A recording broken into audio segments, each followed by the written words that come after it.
Ya, assalamualaikum warahmatullahi wabarakatuh. Selamat siang semuanya. Halo adik-adik, kembali lagi bersama kakak. Kali ini kita ada di channel YouTube SMK Negeri Sukoharjo. Setelah tadi kita semua menyaksikan acara pembukaan yang dibuka langsung oleh Kepala Sekolah SMK Negeri Sukoharjo, yaitu Ibu Eni Setiawati. Kali ini kita akan masuk ke materi yang pertama, yaitu wawasan wiyata Mandala, yang tentunya nanti akan dipimpin oleh seorang pemateri yang hebat dari sekolah kita ya. Namun sebelum itu kakak ingin memperkenalkan diri. Nama kakak Ilham Adiwijaya. Kali ini akan memandu acara pada pagi hari ini. Ya, sebelum kita memulai ke acara yang pertama ini, kakak ingin mengingatkan lagi kepada kalian, sebelum memulai acara, siapkan segala keperluan yang dibutuhkan, mulai dari menyiapkan pensil, buku, terus pulpen,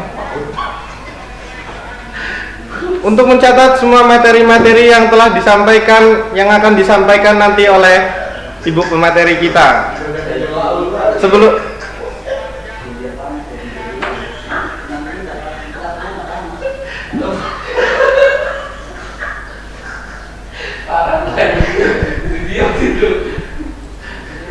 Kali ini kita akan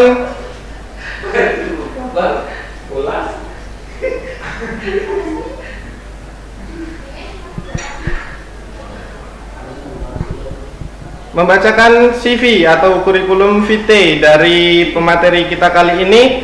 Beliau bernama Ibu Tati Uminah SPD, tempat tanggal lahir Gemah Ripah, tanggal 15 Oktober 1975, pendidikan S1 Unila Bahasa Inggris dengan pengalaman belajar yaitu tahun 1998 sampai dengan 2003 beliau mengajar di SMP Negeri 2 Pagelaran. Pada tahun 2005 beliau mengajar di SMK Negeri Sukoharjo sampai sekarang ini. Dan sekarang ini beliau diberi tugas tambahan yaitu sebagai Wakil Kepala Sekolah Bidang Sarana dan Prasarana.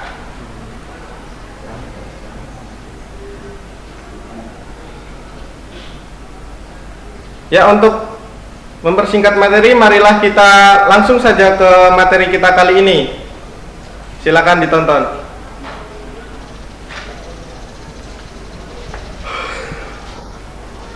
Selamat pagi, assalamualaikum warahmatullahi wabarakatuh.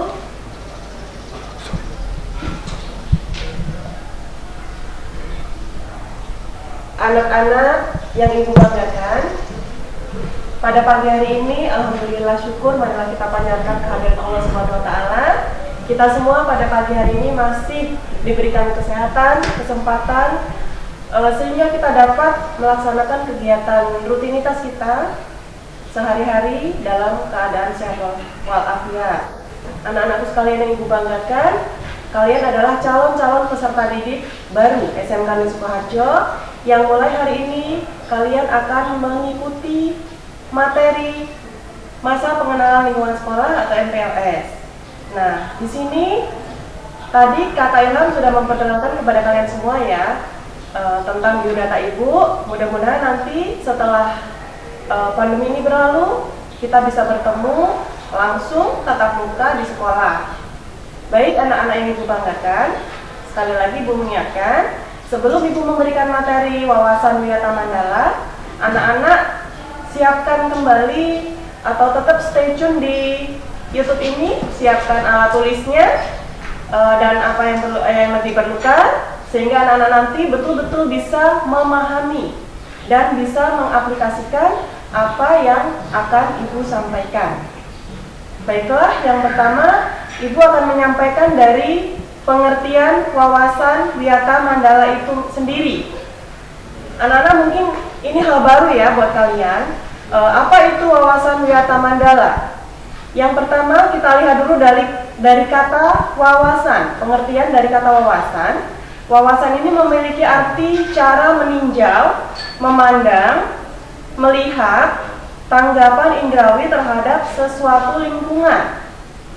Nah, kemudian untuk wiyata sendiri itu mempunyai arti, mempunyai makna adalah pendidikan. Kemudian Mandala itu mempunyai makna diartikan sebagai lingkaran atau bundaran atau lingkungan sekitar kita. Oke. Jadi anak-anak bisa menyimpulkan atau bisa mendefinisikan apa itu wawasan Wiyata Mandala. Wawasan Wiyata Mandala adalah cara memandang sekolah sebagai lingkungan pendidikan dan pembelajaran. Baik, berikutnya anak-anak bisa melihat nanti di materi yang Ibu sampaikan, di-share di grup sekolah dan anak-anak bisa membaca juga, anak-anak bisa menyimak juga, sehingga apa yang Ibu sampaikan ini kalian bisa langsung melihat secara langsung dan bisa nanti apabila ada hal yang belum jelas, kalian boleh mencatat dulu. Selanjutnya adalah sekolah sebagai pengemban utama misi pendidikan hendaknya hanya digunakan untuk tujuan pendidikan. Nah, oleh karena itu, setiap pihak yang terlibat dalam dunia pendidikan berkewajiban untuk menciptakan sekolah sebagai wawasan Wiyata Mandala. Nah, selanjutnya apa saja komponen yang ada di dalam Wiyata Mandala? Ini adalah hal-hal penting yang perlu kalian catat dan perlu kalian amati. Yang pertama adalah peran kepala sekolah. Kemudian di sana ada peran guru dan tentu saja ada peran kalian sebagai siswa. Setiap pihak yang ada juga peran sivitas akademika dan tidak lupa juga ada peran masyarakat. Nah, selanjutnya kalian bisa baca di slide yang sudah Ibu berikan. Peran kepala sekolah itu cukup banyak anak-anak. Peran kepala sekolah itu cukup banyak, mencakup semua kegiatan yang ada di sekolah. Yang diantaranya bahwa kepala sekolah itu bertanggung jawab penuh ya anak-anak ya, menyelenggarakan pendidikan di satuan pendidikan. Nah, kemudian siapapun atau aparat sekolah, siapapun itu harus meminta izin kepada kepala sekolah setiap akan ada melakukan kegiatan di sekolah. Nah, setelah itu kepala sekolah juga punya program-program yang telah disusun bersama-sama dengan wakil kepala sekolah dan komite sekolah. Kemudian kepala sekolah juga menyelenggarakan musyawarah sekolah yang melibatkan pendidikan, tokoh pendidikan, OSIS, tokoh masyarakat, serta pihak keamanan. Yang selanjutnya juga di sekolah ada kegiatan namanya ekstrakurikuler, yang semua kegiatan ini adalah tanggung jawab penuh dari kepala sekolah. Apapun kegiatan yang ada di sekolah, maka kepala sekolah adalah penanggung jawabnya. Selanjutnya peran guru. Peran guru, nanti anak-anak bisa langsung bertemu dengan Bapak Ibu guru di sekolah apabila nanti ada pembelajaran daring, karena memang sekarang sekolah kita ini pembelajarannya sedang pembelajaran daring dikarenakan pandemi masih belum berakhir. Nah, maka anak-anak di sini harus tahu apa peran guru di dalam keterlibatannya di sekolah. Nah, peran guru yang pertama itu menjunjung tinggi martabat dan citranya, baik sikap dan tingkah laku. Kemudian guru itu juga harus bisa menjadi tauladan di masyarakat, dan guru harus mampu memimpin baik di lingkungan sekolah maupun di luar sekolah. Nah, artinya nanti ketika anak-anak mendapatkan materi dari para guru di jurusan kalian masing-masing, Ibu berharap kalian bisa proaktif. Kalian mengenal baik guru-guru kalian yang akan memberikan materi kepada kalian satu persatu. Jangan sampai anak-anak semua tidak tahu nama guru yang memberikan materi kepada kalian nantinya. Baik, selanjutnya, nah ini peran kalian sebagai siswa. Apa saja sih yang harus kalian lakukan sebagai siswa? Di sini ada beberapa hal yang harus dilakukan sebagai siswa. Yang pertama, tentu saja kalian harus berperan secara aktif setiap kegiatan sekolah yang berhubungan dengan pendidikan. Ingat, sekali lagi berperan aktif setiap kegiatan sekolah, baik itu kegiatan belajar mengajar atau KBM, karena sedang daring, maka apapun itu, apapun kendala kalian di lapangan nanti, kalian tetap harus berkomunikasi, terutama dengan guru mata pelajaran yang bersangkutan dan juga wali kelas Anda nantinya. Nah, yang kedua, kalian wajib melaporkan segala gejala dan gangguan yang terjadi di sekolah kepada guru atau kepala sekolah. Nah, itu nanti jika pembelajaran sekolah sudah dilakukan secara luring atau secara tatap muka langsung. Untuk saat ini mungkin belum bisa itu dilaksanakan. Nah, yang selanjutnya membantu terciptanya tata tertib di sekolah dan mematuhinya. Dengan mematuhi tata tertib di sekolah, anak-anak semua insya Allah tidak akan ada masalah di sekolah. Baik itu masalah pembelajaran, mengikuti kegiatan ekstrakurikuler di sekolah, kalian tidak akan terkendala apabila kalian mentaati peraturan yang ada di sekolah. Kemudian kalian juga harus berusaha memanfaatkan waktu seefisien mungkin. Memanfaatkan waktu seefisien mungkin ini, contoh nih, misalnya kalian sudah diberi fasilitas oleh orang tua, handphone, smartphone, sudah diisi kuotanya penuh. Nah, manfaatkanlah itu seefisien mungkin dengan bijak. Kalian gunakan untuk pembelajaran, untuk belajar. Karena sekarang literasi kita adalah literasi digital anak-anak ya. Karena kalian tidak ke sekolah, tidak ke perpustakaan, maka kalian belajarnya sangat tergantung dengan fasilitas yang ada di rumah kalian, smartphone itu tadi. Dan betul-betul kalian harus bisa memanfaatkan waktu seefisien mungkin. Nah, jangan kalian menggunakan fasilitas itu untuk, mohon maaf nih, ibu juga dengar-dengar yang pada hobi nge-games, ya kan? Nah, main games online, waktunya tidak bisa terukur, kalian suka-suka sehingga kalian akan terkendala nantinya dengan tugas-tugas yang harus dikumpulkan oleh guru mata pelajaran atau akan dikumpulkan di guru-guru mata pelajaran yang mengajar di kelas kalian. Nah, selanjutnya pemanfaatan fasilitas belajar yang ada sebaik mungkin dan menjaga agar tetap dalam kondisi optimal. Nah, ini nanti jika anak-anak sudah ke sekolah belajar dengan luring, kalian akan masuk ke bengkel kalian masing-masing dan di dalam bengkel itu tersedia berbagai macam alat bahan praktek. Nah, tentu saja kalian harus bertanggung jawab secara penuh sebagai siswa terhadap alat bahan tersebut. Apabila rusak, kalian harus melaporkan. Dan seterusnya harus dijaga sampai dengan alat atau bahan tersebut dalam kondisi yang optimal. Yang selanjutnya, tugas kalian atau peran kalian adalah mengikuti kegiatan eskul dan OSIS. Nah, di sekolah kita itu ada beberapa eskul yang bisa kalian ikuti. Tetapi untuk tahun pelajaran 2021 dan 2022, kalian adalah siswa pertama atau peserta didik pertama yang akan mengikuti kurikulum baru, kurikulum penggerak dan sekolah PK atau pusat keunggulan SMK vokasi.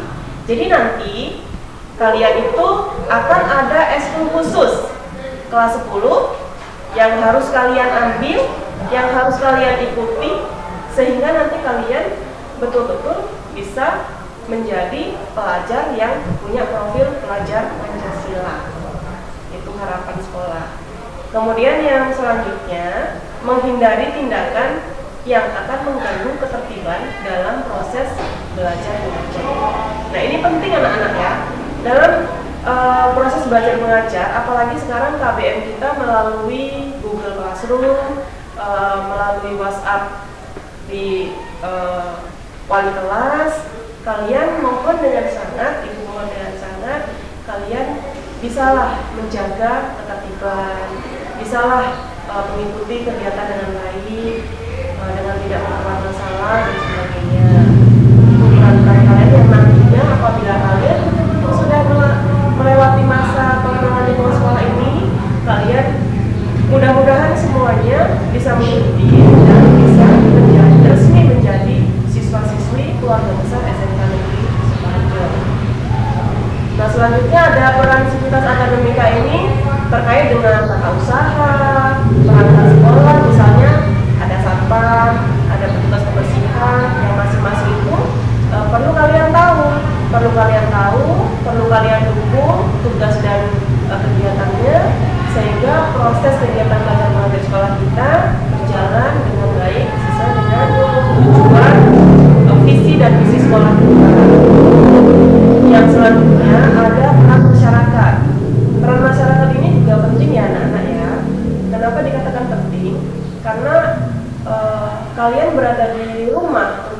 mata pembelajaran daring.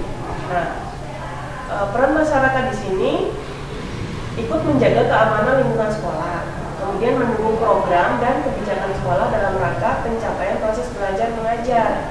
Nah, apabila anak-anak nanti belajar dari rumah dan mulai sekarang anak-anak memang sudah belajar dari rumah, ibu berpesan kalian janganlah sering keluar rumah, tidak menjaga protokol kesehatan, sering berkumpul dengan teman-teman yang waktunya itu betul-betul terbuang sia-sia, tidak ada gunanya. Nah, maka dari itu di situ jangan sampai kalian anak-anak calon SMK Negeri Sukoharjo meresahkan masyarakat. Itu pesan ibu. Kenapa? Karena penting sekali menjaga nama baik diri sendiri dan menjaga nama baik alma mater atau sekolah.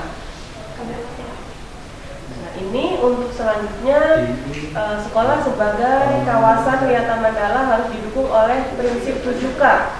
Prinsip 7K ini saya yakin anak-anak semua sudah familiar ya. Sudah familiar, anak-anak sudah cukup jelas dengan prinsip 7K, dan nanti anak-anak juga harus menerapkan ini ketika anak-anak belajar di SMK Negeri Sukoharjo.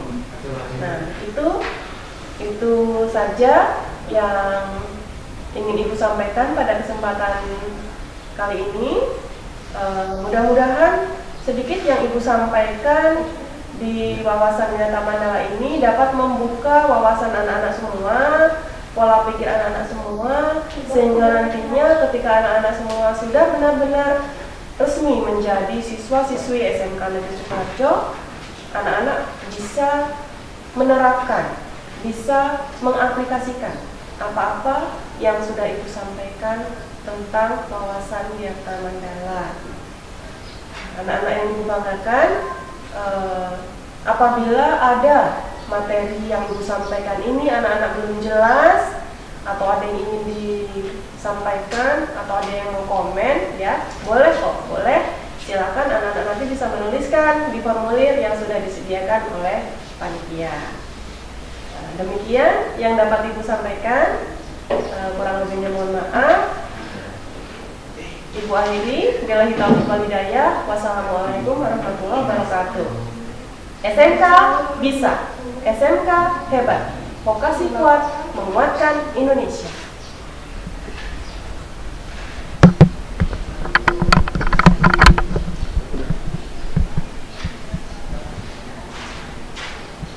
Ya, luar biasa sekali yang materi yang telah disampaikan dari Ibu Tati Uminah tadi. Dan kakak di sini ingin membuka bagi adik-adik yang merasa kurang jelas, silakan tulis apa yang ingin kalian tanyakan di kolom komentar dengan format nama kalian, spasi kelas, terus tulis komentarnya. Ya, silakan.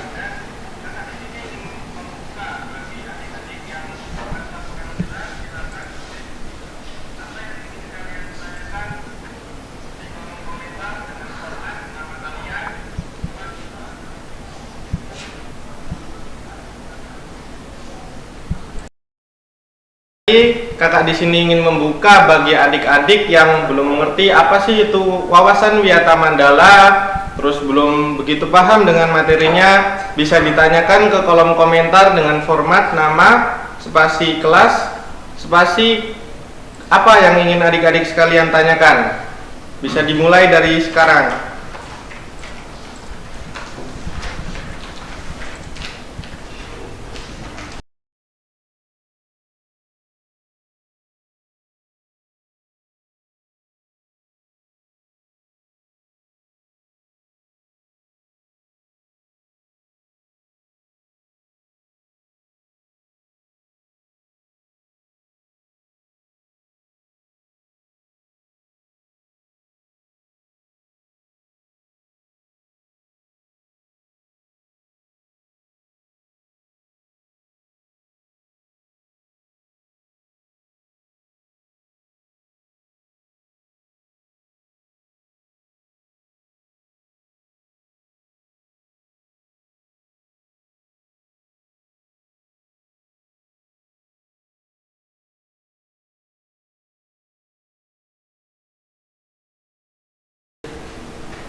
Ya, baik, karena tidak ada yang ingin bertanya, saya rasa untuk materi wawasan Wiyata Mandala kali ini cukup. Kakak ingin mengingatkan lagi untuk adik-adik, jangan lupa isi resensi dan juga refleksi.